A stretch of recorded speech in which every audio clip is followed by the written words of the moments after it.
चलिए स्टार्ट करते हैं आज का सेशन। एक बार फिर आप सभी बच्चों का स्वागत है। आज थोड़ा लेट है इसलिए सभी के नाम नहीं लिया जा सकता।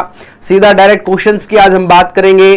पहला क्वेश्चन है कि हाल ही में ग्रीन ट्रिब्यूनल ने बिहार राज्य पर, जो हमारा एनजीटी होता है जिसको हम नेशनल ग्रीन ट्रिब्यूनल कहते हैं, ने बिहार राज्य पर ठोस व तरल अपशिष्ट प्रबंधन सही से ना हो पाने के कारण, ठीक है, सही से ना हो पाने के कारण कितने करोड़ रुपए का जुर्माना लगाया है।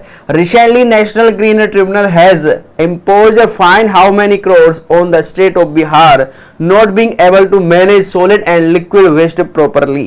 ठीक है, यानी कि वो सही से उसका प्रबंधन नहीं कर पाए। किसका? जो अपशिष्ट पदार्थ होते हैं, जो वेस्ट पदार्थ होते हैं, चाहे वो सॉलिड पदार्थ हो चाहे वो लिक्विड पदार्थ हो, इनका वो सही से प्रबंधन नहीं कर पाए, इसलिए उन पर 4000 करोड़ का जुर्माना लगाया गया है। तो ये क्वेश्चंस आपसे बनेगा 101%। आपके एग्जाम में इस तरह के क्वेश्चंस आते हैं।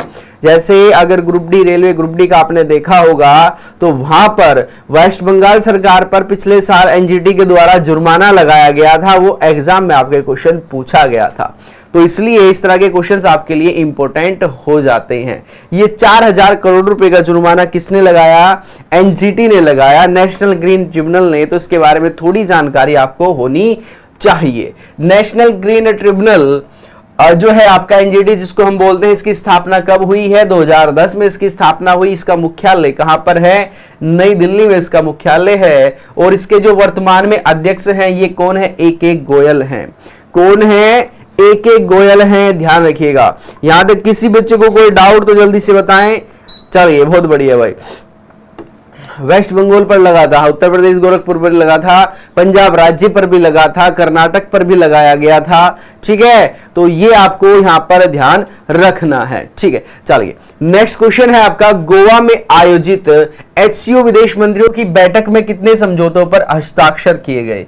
How many agreements have been signed in the meeting of HCO foreign minister held in Goa? आपके ध्यान होगा 4 से 5 मई के बीच में गोवा में HCO जो है हमारा संघीय सहयोग जो है आपका कॉरपोरेशन, HCO यानी कि संघीय कॉरपोरेशन ऑर्गेनाइजेशन, इसमें टोटल जो समझौते हुए ये 15 समझौते यहां पर हुए हैं।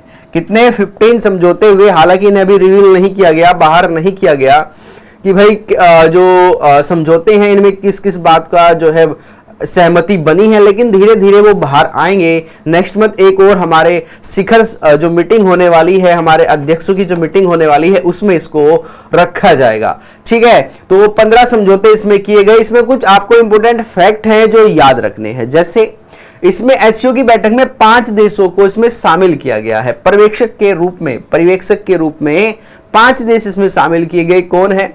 ये सदस्य नहीं बनाए गए, इनको पर्यवेक्षक के रूप में, जैसे आप कह देते हैं ना किसी को हमने बुलाया है देखरेख के लिए। देखरेख के लिए इन द सेंस मतलब है कि उनको भी हमने शामिल किया, वो भी समझे कि ये चल क्या रहा है। ठीक है, इसमें 5 देश है, संयुक्त अरब अमीरात, म्यांमार, मालदीव, कुवैत और बहरीन। इन 5 देशों को इसमें शामिल किया गया है, ध्यान रखिएगा। और इसमें ईरान तथा बेलारूस को पूर्णकालिक सदस्य का दर्जा दिया गया। यह क्वेश्चन बन सकता है भाई आपसे कि HCO की मीटिंग में किन 2 देशों को पूर्णकालिक सदस्य का दर्जा दिया गया है?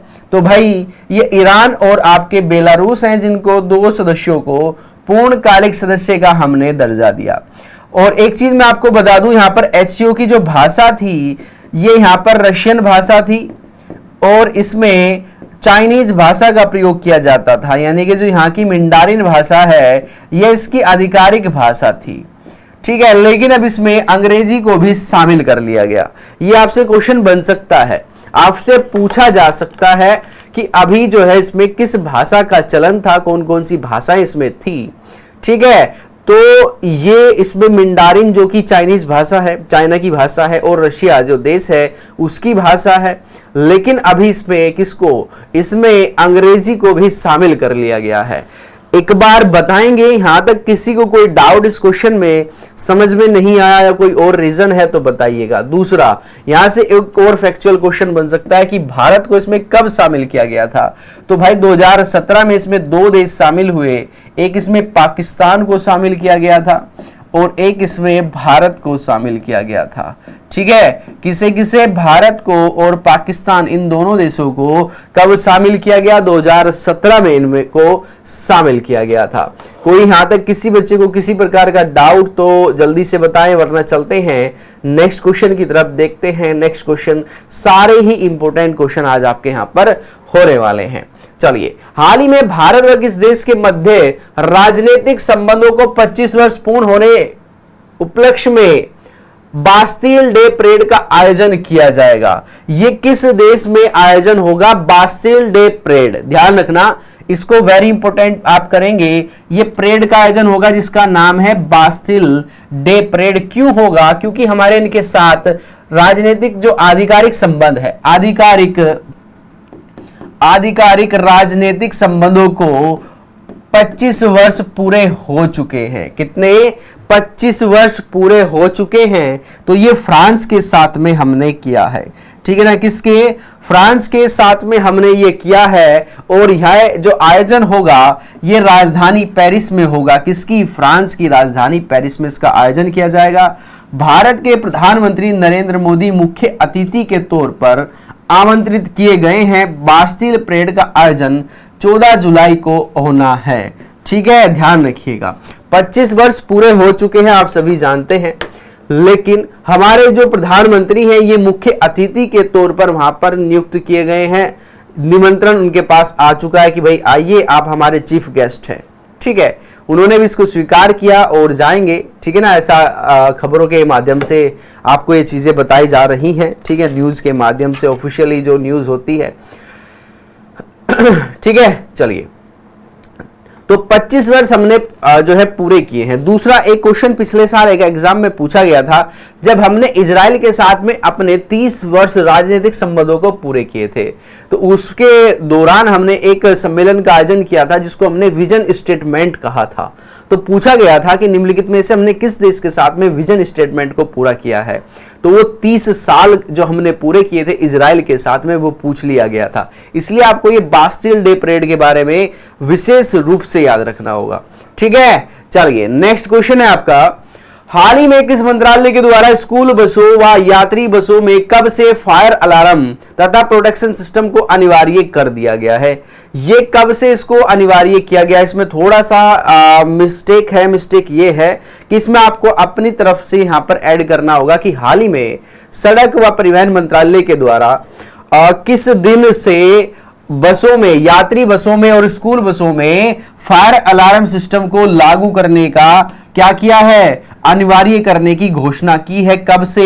1 अक्टूबर से। भाई 1 अक्टूबर से जितनी भी यात्री बस होगी उनमें फायर सिस्टम होगा, ध्यान रखिएगा। ठीक है ना, 1 अगस्त ना कि जुलाई है, इसको सही कीजिएगा। सॉरी, 1 अक्टूबर, भाई अगस्त नहीं, 1 अक्टूबर, इसको सही करेंगे। 1 अक्टूबर से इन्होंने कहा है कि जितनी भी पूरे भारत में जितनी भी बसें हैं या जो अब जिनका निर्माण होगा, उनकी बात चल रही है, जिनका अब निर्माण होगा उनमें अनिवार्य रूप से ये करना ही होगा। अगर कोई कंपनी ऐसा नहीं करती तो उस पर जुर्माना लगाया जाएगा। आपको फायर अलार्म सिस्टम देना बिल्कुल कंपलसरी कर दिया गया है। हमारे किस मंत्रालय के द्वारा? ये हमारा केंद्रीय सड़क एवं परिवहन मंत्रालय के द्वारा, सड़क व परिवहन मंत्रालय के द्वारा ये घोषणा की गई है। हमारे जो मंत्री हैं ये नितिन गडकरी हैं। कौन है? ये नितिन गडकरी जी के द्वारा ये घोषणा की गई, ध्यान रखेंगे। ठीक है, तो 1 अक्टूबर इसकी डेडलाइन थी। जैसे पिछले साल 1 जुलाई की हम बात करें, हाँ, हरियाणा में नई बसें हैं तो वहां पर सभी में लगेगा ये। ठीक है, चलिए, बहुत बढ़िया। तो पिछले साल आपने देखा होगा 1 जुलाई 2022 में भारत में, पूरे भारत में सिंगल यूज प्लास्टिक को बैन किया गया था। और वही क्वेश्चन आपके एग्जाम में पूछ लिया गया था कि कब से भारत ने सिंगल यूज प्लास्टिक को पूर्ण तरीके से बैन करने का फैसला लिया। तो ये इस प्रकार के क्वेश्चंस भी आपके लिए इंपॉर्टेंट हो जाएंगे। चलिए, नेक्स्ट है, हाल ही में चक्रवात मोगा निम्न में से किस सागर में आया है? Recently in which of the following seas has cyclone Mocha? ये मौका है, ये कहां पर आया, किस सागर में आया? ये हिंद महासागर में आया, बंगाल की खाड़ी में आया, अरब सागर में आया या प्रशांत महासागर में आया?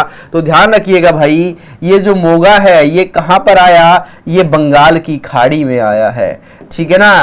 कहां पर आया? बंगाल की खाड़ी में आया। और हमारे जो तटीय राज्य हैं, जैसे हमारा पश्चिम बंगाल है, हमारा उड़ीसा है, ठीक है ना, हमारा आंध्र प्रदेश है, हमारा तमिलनाडु है, इन राज्यों में क्या किया गया? इन राज्यों में हाई अलर्ट लागू कर दिया गया है, ठीक है ना। लोगों को तट पर जाने की मनाही कर दी गई है और जिन लोगों का आवास तट पर था उनको भी कहां कर दिया गया? उनको पीछे ले जाने का फैसला किया गया कि आप अभी कुछ समय के लिए पीछे चले जाइएगा, क्योंकि चक्रवात साइक्लोन मोका आया हुआ है। इंपॉर्टेंट लिखेंगे, पूछा जाएगा, ये कंफर्म नहीं कह सकता किस एग्जाम में आएगा, लेकिन आएगा जरूर, ठीक है। ये मेरी गारंटी है, 101% पूछा जाएगा। जिस दिन आएगा आपको ये क्वेश्चन पेपर में जरूर दिखाया जाएगा। चलिए नेक्स्ट है, ये पूर्वी भारत के पश्चिम बंगाल, उड़ीसा, आंध्र प्रदेश, तमिलनाडु राज्यों पर हाई अलर्ट जारी कर दिया गया है। किस देश के डॉक्टरों ने पहली बार गर्भ में ब्रेन सर्जरी को सफलता हासिल की है? बड़ा अच्छा क्वेश्चन है ये भी। इस प्रकार के क्वेश्चंस बड़े इंपॉर्टेंट हमारे लिए हो जाते हैं, ठीक है। इन्होंने कहा है कि किस देश के डॉक्टरों ने पहली बार गर्भ में ब्रेन सर्जरी को सफलतापूर्वक हासिल की है या सफलता उसमें हासिल की है। यानी कि गर्भ के अंदर सर्जरी करना अपने आप में एक बहुत बड़ा क्या है? ये बहुत बड़ा अचीवमेंट आप कह सकते हैं, ध्यान रखिएगा, ठीक है। और ये किया है अमेरिका के डॉक्टरों ने। किसने? अमेरिका के डॉक्टरों ने ये किया है। तो इसके बारे में थोड़ी सी एक्स्ट्रा इंफॉर्मेशन आपको याद रखनी है। कैसे? आइए समझते हैं। जनरल रिपोर्ट के अनुसार इस जो बच्ची थी, ये बच्ची का जो पूरा दिन है, ये 34 सप्ताह 2 दिन की ये बच्ची थी। ध्यान रखिएगा, ये पूछा जा सकता है कि उसकी जो एक्चुअल दिन थे या एज थी वो कितनी थी। तो 34 सप्ताह 2 दिन के ये भ्रूण की सर्जरी की गई है। बच्ची का नाम है डेनवेर कोलमैन, ये इसका नाम रखा गया, ठीक है। क्या रखा गया? डेनवेर कोलमैन इसका नाम रखा गया है। और डॉक्टर डेरन बी आर्बर्च ने इसकी सफलतापूर्वक सर्जरी की है, ठीक है। तो डॉक्टर का नाम आपको याद रखना है। चलिए, और आपको इसमें क्या याद रखना है? क्या टिक नहीं लगा है भाई? बंगाल की खाड़ी, यार बताया तो दोस्त, बंगाल की खाड़ी इतना तो समझ जाया करो, ठीक है ना। चलिए, तो डॉक्टर का नाम आप याद रखेंगे, बच्ची का नाम आपको याद रखना है। बच्ची का सबसे ज्यादा इंपॉर्टेंट है, बच्ची का नाम आप नहीं भूलेंगे, डेनवर कोलमैन। और ये पहली बार जो है सर्जरी की गई है, ठीक है। कहां? भ्रूण, यानी कि बाहर उनका जन्म नहीं हुआ था, जब तक अंदर ही उसको सर्जरी से सही किया गया। उनको कुछ प्रॉब्लम थी, अगर वो बाहर आती शायद उसको ज्यादा प्रॉब्लम हो जाती, इसलिए उसको अंदर ही सर्जरी के द्वारा ठीक किया गया और बाद में उसको क्या किया? जन्म दिया गया, ठीक है। चलिए नेक्स्ट है, ब्रिटेन के राजा किंग्स चार्ल्स तृतीय के राज्य अभिषेक में भारत का प्रतिनिधित्व कौन करेंगे? Who will represent India as the coronation of King Charles third on Britain? तो ब्रिटेन के जो तीसरे राजा हैं चार्ल्स तृतीय, इनका जो है राज्य अभिषेक होना है। इनके राज्य अभिषेक में क्या होगा? इनके राज्य अभिषेक में भारत का प्रतिनिधित्व कौन करने वाले हैं? द्रौपदी मुर्मू है, नरेंद्र मोदी है, जगदीप धनखड़ है, अमित शाह है। ध्यान रखिएगा, जगदीप धनखड़ इनके राज्य अभिषेक में शिकस्त करेंगे और ये कल इनका जो है हो चुका है, ठीक है। वुमेन है भाई, वुमेन यानी कि लड़की है, ठीक है ना। चलिए, तो ये आपको ध्यान रखना है। अच्छा, बच्चों के नाम रखने हैं, ठीक है भाई, बच्चों के नाम रखिएगा। तो भाई ये जो है भारत का प्रतिनिधित्व इन्होंने किया, ये आपको ध्यान रखना है। और इनकी जो पत्नी है सुदेश धनखड़, ये भी समारोह में शामिल हुई थी, ठीक है। ये भी आपसे पूछा जा सकता है, जो हमारे वाइस प्रेसिडेंट है। और उनके बारे में हमें थोड़ी और जानकारी लेनी है, तो थोड़ा सा आपको इंतजार करना होगा, क्योंकि कुछ चीज़ें वहाँ से निकल के आई हैं, कुछ आज निकलेंगी, तो सभी को कंबाइंड करके आपको बताया जाएगा कि वहाँ पर जो इम्पोर्टेंट चीज़ें हुई वो क्या हुआ। उन्होंने जो ताज पहना वो कितने साल पुराना था, वो उसके बारे में हमें चर्चा करनी है, ठीक है। उनका जो समारोह हुआ उनमें उसमें कौन जो मुख्य था, उन्होंने शिकस्त की, ठीक है ना। वो कहां पर उनको जो है शपथ दिलाई गई, एक तरीका से वो चीजें थी, ठीक है, तो वो सारी चीजें हम यहाँ पर देखेंगे कल। विश्व रेड क्रॉस दिवस किस दिन मनाया जाता है? World red cross day celebrated on which day? ये एक रेड क्रॉस जो एक संस्था है, इसको याद रखना, कोई कंपनी नहीं है, कभी आप इसको कंपनी सोचे, ये एक संस्था है जो मानवता के लिए कार्य करती है। यानी कि पूरे विश्व में कहीं पर भी अगर कोई प्रॉब्लम आती है, चाहे उसमें बच्चे हैं, बूढ़े हैं, जवान हैं, महिलाएं हैं, पुरुष हैं, कोई भी व्यक्ति है, अगर इनको कोई समस्या आती है तो ये संस्था तुरंत वहां पर एक्शन करती है। ये द्वितीय विश्व युद्ध के द्वारा इसके बाद सहायता पहुंचाने के लिए इसको विकसित किया गया था, इसको स्थापित किया गया था। तो रेड क्रॉस दिवस 8 मई में भाई मनाया जाता है। इससे संबंधित कुछ चीजें हैं जो आपको याद रखनी है। रेड क्रॉस एक ऐसी अंतर्राष्ट्रीय संस्था है जो पूरे विश्व में मानव जाति के लिए कार्य करती है। ठीक है, इसकी स्थापना 8 मई 1863 में की गई थी। ठीक है ना, ये आपको ध्यान रखना है। संस्थापक इसके कौन है? हेनरी ड्यूनेंट हैं। मुख्यालय कहां पर है? जिनेवा में है। अध्यक्ष कौन है? पीटर मोरारे हैं। और इसको पहली बार जो नोबेल प्राइज दिया गया 1901 में दिया गया, पहली बार इसको मनाया गया 1948 में। मैंने आपको 1945 क्यों बोला, मैं आपको इसका रीजन बताता हूं। द्वितीय विश्व युद्ध के दौरान उसके बाद जो इन्होंने कार्य किया, उसके बाद इनको 1948 में प्रति वर्ष 8 मई को मनाने का फैसला किया गया। ठीक है, इसलिए इसका जो मेन ऑब्जेक्टिव हो जाता है वो 8 मई के जो हो जाता है 1948 के बाद या द्वितीय विश्व युद्ध के बाद ही, आप इसको ध्यान रखेंगे, ये होता है। ठीक है, चलिए,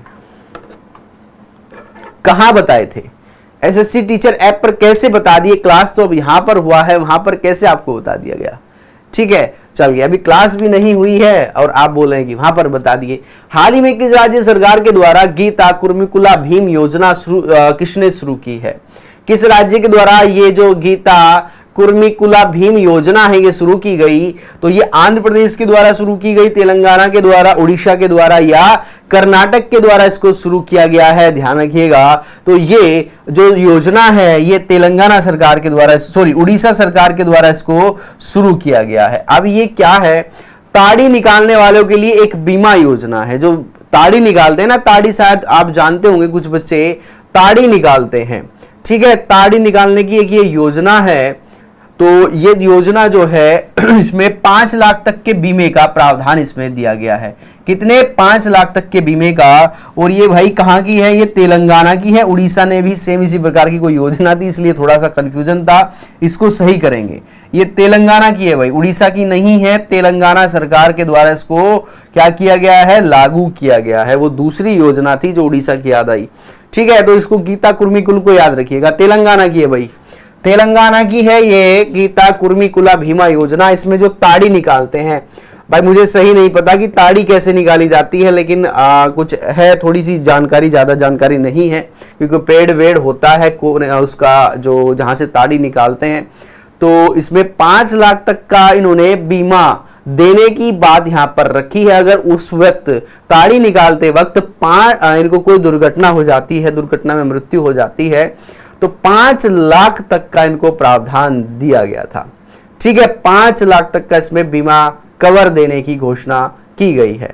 ठीक है, कुछ बच्चे होंगे शायद बिहार की साइड में ये ज्यादा ताड़ी वाड़ी का जो है सीन है, मुझे जानकारी नहीं है ये ताड़ी होता क्या है ये, लेकिन इतना पता है कि ये अल्कोहल में यूज होता है, अल्कोहल के रूप में इसको यूज किया जाता है शायद, जहां तक मेरा अनुमान है। ठीक है, तो ये आपको ध्यान रखना, जिसे जानकारी एक बार बच्चा कमेंट करेगा। चलिए, हाल ही में किस देश में मशीन कैन सी 2023 शिखर सम्मेलन का आयोजन किया गया?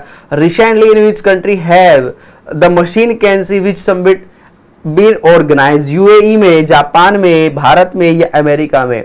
तो ये है आपका machine can C. Machine can सी एक शिखर सम्मेलन हुआ जिसमें मशीनों की प्रदर्शनी वहां पर लगाई गई।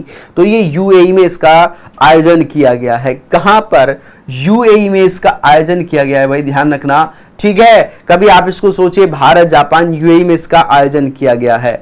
एक बार आप देखेंगे यूएई के बारे में थोड़ा जानकारी आप ले लीजिएगा। यूएई की अगर राजधानी की हम बात करें तो अबू धाबी इसकी राजधानी है। इसके जो राष्ट्रपति हैं मोहम्मद बिन जायद अल नायन इसके राष्ट्रपति होंगे। प्रधानमंत्री मोहम्मद बिन राशिद अल खातून। मुद्रा दिरहम है। क्या है? दिरहम है। इनका नाम आपको याद रखना है। ठीक है, नाम बिल्कुल विशेष रूप से आप ध्यान रखेंगे। क्या है? मोहम्मद बिन जायद अल नाहन। ठीक है, राष्ट्रपति हुए। अगर प्रधानमंत्री की बात करें मोहम्मद बिन राशिद अल खतून। ठीक है, या खातून जिनको बोला जाता है, ये इसके राष्ट्रपति हो जाएंगे। और इनका एक व्यक्ति है जिन्होंने मून वॉक किया है। क्या किया है? मून वॉक किया है। ठीक है, मोहम्मद बिन अल नायन। बहुत बढ़िया भाई बादल। ठीक है, चलिए नेक्स्ट क्वेश्चन है, हाल ही में निम्न में से कोल इंडिया का अध्यक्ष व प्रबंधक किसे नियुक्त किया गया? Who among the following has been appointed as the chairperson and manager of Coal India recently? ये पहला वायु मल्लिकार्जुन प्रसाद है या अजीत कुमार है, पंकज सिंह है। ठीक है, तो इनमें से किसे कोल इंडिया, जो कोल इंडिया है इसका प्रबंधक निदेशक नियुक्त किया गया है? तो ये पहला वायु मल्लिकार्जुन प्रसाद हैं। कौन है? पहला वायु मल्लिकार्जुन प्रसाद हैं, ध्यान रखिएगा। ठीक है, थोड़ा सा नाम आपको बार बार वो याद करना होगा। देखिएगा कुछ चीज ऐसी होती है जिसको आपको बार बार रिपीट करना होगा। ठीक है, जैसे आप राम लक्ष्मण सीता इस तरह के नाम हम बचपन से सुनते आए हैं, उनको बोलते आए हैं। ठीक है ना, इसी प्रकार से उनके लिए वो आसान है क्योंकि वो हैबिचुअल हैं, रोज बोलते हैं। इसलिए कुछ नाम हैं, कुछ वर्ड हैं, जैसे बायोलॉजी सब्जेक्ट है उसमें भी कुछ चीजें ऐसी होती हैं कि उनको आपको बार बार याद करना होगा। ठीक है, बार बार नाम लेना होगा तभी आप उनको याद कर पाएंगे। ठीक है, तो ये आपके हो जाएंगे पल्लावारियू मल्लिकार्जुन प्रसाद को कोल इंडिया CIL यानी कि कोल इंडिया लिमिटेड का MD व निर्देशक बनाया गया है। पंकज सिंह के बारे में आप जानते होंगे, इनको साइकिल संघ का अध्यक्ष नियुक्त किया गया। ये वो पंकज सिंह है जो राजनाथ सिंह के बेटे हैं। ठीक है, बार बार याद करें। रेणु सिंह। हाल ही में किस देश के क्रिकेटर शबनीम इस्माइल ने संन्यास की घोषणा की है? बड़ा अच्छा क्वेश्चन है। ये पाकिस्तान है, श्रीलंका है, दक्षिण अफ्रीका है या बांग्लादेश है? हाल ही में किस देश के क्रिकेटर हैं जिनका नाम है शबनीम इस्माइल? थोड़ा सा गैस करने का प्रयास करें, थोड़ा सा गैस करने का प्रयास करें। चलिए, अच्छा आपको मालूम है रुपेश कुमार। चलिए भाई बहुत बढ़िया, जिस बच्चे को मालूम है तो उनसे संपर्क साधा जाएगा और पूछा जाएगा कि यह मामला क्या है। ठीक है, चलिए अफ्रीका के यूएई का पूरा नाम है यूनाइटेड अरब अमीरात। लिखेंगे, जिस बच्चे को जानकारी नहीं है यूनाइटेड अरब अमीरात नहीं हो रहा है, याद नहीं हो रहा है, समस्या है भाई। तो ध्यान रखिएगा, ये जो है दक्षिण अफ्रीका के क्रिकेटर थे जिनका नाम था शबनीम इस्माइल। क्रिकेटर जो क्रिकेट के शौकीन हैं या क्रिकेट देखते हैं उनको ये जानकारी जरूर होगी। BRO के बारे में आप सभी जानते होंगे, बॉर्डर रोड ऑर्गेनाइजेशन जो हमारा है, जिसको हम सीमा सड़क संगठन कहते हैं। इसने अपना स्थापना दिवस मनाया। कब मनाया? 7 मई में, 8 मई में, 9 मई में या 10 मई में। तो BRO ने अपना जो स्थापना दिवस मनाया, ये कब मनाया भाई? 7 मई 1960 में इसकी स्थापना की गई थी BRO। अभी इसके बारे में मैं आपको बताऊंगा कि ये करता क्या है। और इसका जो मुख्यालय है कहां पर है? ये नई दिल्ली में इसका मुख्यालय है। महानिर्देशक की अगर हम बात करें तो ये राजीव चौधरी है जो इसके महानिर्देशक हैं। BRO आपने देखा होगा, जो भी पहाड़ी क्षेत्र है, दुर्गम क्षेत्र है, ठीक है, जो भी पहाड़ी क्षेत्र होगा, जो बॉर्डर एरिया है हमारा, इसका नाम ही रखा गया है बॉर्डर रोड ऑर्गेनाइजेशन। जो हमारे बॉर्डर एरिया है, चाहे वो चाइना से लगा है, पाकिस्तान से लगा है, भूटान से लगा है या बांग्लादेश से लगा है, दुर्गम स्थलों पर ये कार्य करती है रोड बनाने का, ट्रांसपोर्ट करने का, जिससे हमारी जो पहुंच है सीमा पर, या कह सकते हैं जो कि हमारी बाउंड्री लाइन है, उस पर हमारी पहुंच सुनिश्चित की जा सके। इमरजेंसी जरूरत पड़ने पर हम जल्दी से वहां पर रिएक्ट कर सकते हैं, रिएक्शन दे सकते हैं। तो ये पूरे भारत में हमारे जो बॉर्डर एरियाज हैं वहां पर क्या करती है? सड़क बनाने का कार्य करती है BRO। विश्व का कौन सा शहर जीवाश्म ईंधन पर प्रतिबंध लगाने वाला पहला शहर बन गया है? इंपोर्टेंट क्वेश्चन में आप इसको लिखिएगा, ठीक है ना, वेरी इंपॉर्टेंट है क्योंकि पर्यावरण से क्वेश्चंस आते हैं। और यूपी टेट, सी टेट और आपके सुपर टेट जो देने जा रहे हैं बच्चे, वो विशेष रूप से ध्यान रखिएगा। आपका जो सब्जेक्ट है उसमें पर्यावरण भी एक सब्जेक्ट होगा। सब्जेक्ट के अनुसार ये करंट अफेयर्स भी आपको वहां पर मैच करने को मिल सकता है, ये देखने को मिल सकता है, ठीक है ना। विश्व का कौन सा शहर जीवाश्म ईंधन पर प्रतिबंध लगाने वाला? हम देश की बात नहीं कर रहे हैं, हम शहर की बात कर रहे हैं जिसने जीवाश्म ईंधन पर क्या लगा दिया है? प्रतिबंध लगा दिया है। ये मुंबई है, पेरिस है, लंदन है या न्यूयॉर्क है? तो ध्यान रखना, ये न्यूयॉर्क शहर है जिसने कहा कि हम अपने यहां पर जीवाश्म ईंधन जो होगा उस पर हम प्रतिबंध लगाएंगे। जैसे गैस ईंधन वाले स्टोव जो होंगे, भट्टियां होंगी, प्रोपेन हीटिंग होगा, इनको प्रतिबंधित कर दिया गया। और खाना पकाने के लिए आप यूज कीजिएगा इलेक्ट्रिकल हीटिंग जो होता है, हीटर जो आपने देखा होगा, जैसे इंडक्शन आपके घरों में आपने देखा होगा, ठीक है ना, इंडक्शन जो होता है उसको आप यूज कीजिएगा। जो आपकी जो नेचुरल गैस होती है उसको बैन करते हैं। इस प्रकार के जितने भी जो पर्यावरण को नुकसान पहुंचाएंगे, कार्बन उत्सर्जन करेंगे, उसको हम बैन करेंगे। ये पहला शहर हुआ है, ना कि देश है, ठीक है। हाँ, ये क्वेश्चन पूछा जा सकता है कि किस देश का पहला शहर बना है, तो ये अमेरिका का है भाई, ठीक है ना। न्यूयॉर्क के बारे में अगर आपको जानकारी नहीं है तो ये न्यूयॉर्क जो है ये अमेरिका का शहर है, ठीक है। और भारत ने टारगेट रखा है कि 2070 तक हम कार्बन न्यूट्रिशन पर काफी हद तक सफलता प्राप्त कर लेंगे, ठीक है ना। चलिए नेक्स्ट क्वेश्चन है आपका, हाल ही में भारत के किस राज्य व केंद्र शासित प्रदेश ने आदर्श कॉलोनी पहल शुरू की है भाई। Recently which state and union territory of India has started Adarsh colony initiative. Delhi के द्वारा, उड़ीसा के द्वारा, जम्मू कश्मीर के द्वारा या उत्तर प्रदेश के द्वारा? जल्दी से बताएंगे कि किसने क्या शुरू किया है। ये आदर्श कॉलोनी पहल शुरू की गई है, तो ध्यान रखिएगा भाई, ये उड़ीसा के द्वारा शुरू की गई है। मैं थोड़ा कंफ्यूज था उस क्वेश्चन में और इस क्वेश्चन में, ठीक है।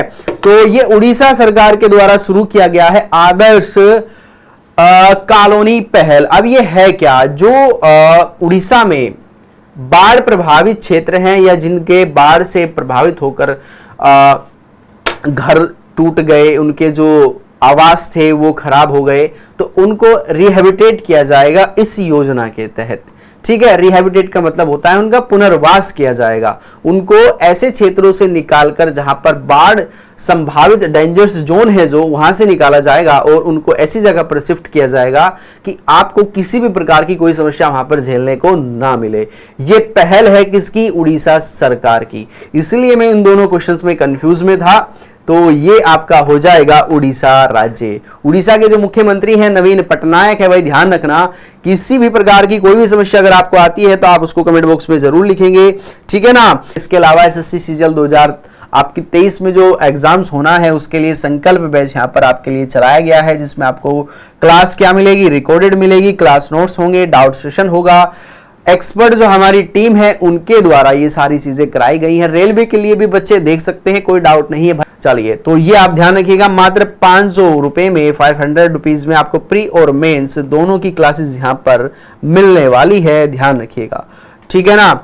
चलिए भाई, बहुत बढ़िया। दूसरा सीआरपीएफ तकनीक ट्रेडमैन स्पेशल बैच आपका यहाँ पर है, जिसमें कंप्लीट वीडियो रिकॉर्डेड मिलेगा, क्लास नोट्स मिलेगा, एक्सपर्ट फैकल्टी के द्वारा इसको डिजाइन किया गया, डाउट सेशन की इसमें सुविधा दी गई है। मात्र आपको ध्यान रखना है कि 250 रुपए में आपको ये maths, reasoning, Hindi, GK, GS, current affair सारी चीजें आपको मिल जाएगी। नेक्स्ट आपका जो एसएससी एमटीएस के लिए है 2023 में, ये श्योर सिलेक्शन बैच है, जिसमें कंप्लीट आपको वीडियो मिलेगी, क्लास नोट्स मिलेंगे, एक्सपर्ट जो हमारी टीम है उनके द्वारा इसको डिजाइन किया गया है, डाउट सेशन की आपको यहाँ पर सुविधा रखी गई है। उत्तर प्रदेश पुलिस कांस्टेबल के लिए ध्यान रखना, इसमें maths, reasoning, Hindi, GK, GS संपूर्ण बिल्कुल बेसिक से आपको यहाँ पर स्पेशल बैच है, क्लासेस लाइव होंगी, रिकॉर्डेड होंगी, ठीक है। चलिए भाई, बहुत बढ़िया। हाँ, वैक्यूम 0, ठीक है। चलिए, तो ये आपको पीडीएफ फॉर्म में यहाँ पर नोट्स प्रोवाइड किए जाएंगे सभी सब्जेक्ट के, चाहे आप मैथ पढ़ रहे हैं, रीजनिंग है, हिंदी है, जीके, जीएस, सभी जो नोट्स हैं हमारे एसएससी मेकर एप्लीकेशन पर आपको मिलेंगे। वहां पर आप जाकर आपको और भी बेहतर जानकारी मिल जाएगी। ये आपकी क्लास का जो टाइमिंग है, सभी बच्चे ध्यान रखिएगा, सुबह 6 बजे आपकी करंट अफेयर्स की क्लास होती है, 11 बजे जीके जीएस की क्लास है भाई आपकी, 4 बजे एमटीएस की क्लास, एसएससी सीजीएल की क्लास, जहां पर भी रीजनिंग पूछी जाती है वो क्लास आपकी होती है निखिल सर के द्वारा। 5 बजे आपकी हिंदी की क्लास है विकास सर के द्वारा, और आपकी 8 बजे मैथ्स और रीजनिंग की क्लास होती है, जिसमें अजय सर के द्वारा ये क्लास आपकी ली जाती है, ठीक है ना। बिल्कुल बेसिक से और एडवांस लेवल सर यहाँ पर आपको कराते हैं। लाइव आपकी क्लासेस चलती है रात 8 बजे, तो सभी बच्चे लाइव जुड़ना ना भूलिएगा, बिल्कुल बेहतर तरीके से आपकी क्लासेस वहां पर चल रही होती हैं। तो ये था आज का सेशन, आज आपको कैसा लगा जरूर बताएंगे। सेशन को आप सभी बच्चे ज्यादा से ज्यादा शेयर करेंगे, लाइक करेंगे, और मिलते हैं नेक्स्ट सेशन में। तब तक के लिए नमस्कार, जय हिंद, जय भारत, आप खुश रहें, पढ़ते रहें। चलिए।